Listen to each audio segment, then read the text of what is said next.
Nous attendons de ces leaders politiques qu'ils nous disent comment redonner force et vigueur aux trois mots qui ornent nos édifices publics. Nous avons besoin de les entendre, nous partager leur vision, leur ambition pour le pays. La façon dont nous maltraitons nos aînés, c'est d'une violence absolue.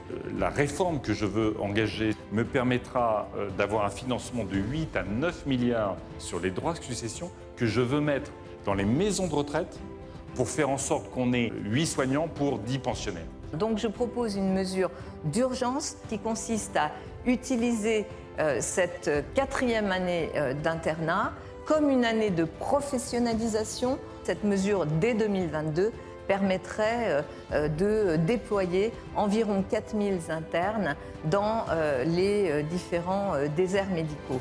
La question de la santé reste encore et toujours une question emblématique aux yeux de nos compatriotes.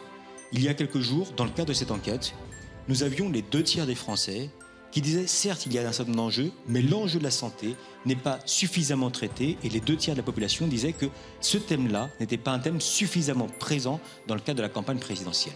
Dans cette grande sécu à laquelle nous aspirons, le mouvement mutualiste devra prendre toute sa place.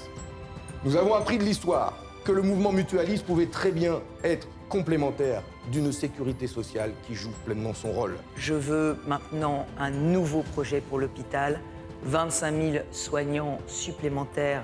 Ça voudra dire former 2 fois plus de médecins dans le prochain quinquennat. Ensuite, je veux innover en santé. Et là, il va falloir mettre en place des grands programmes de recherche partenariale privés, publics, et créer des écosystèmes de recherche.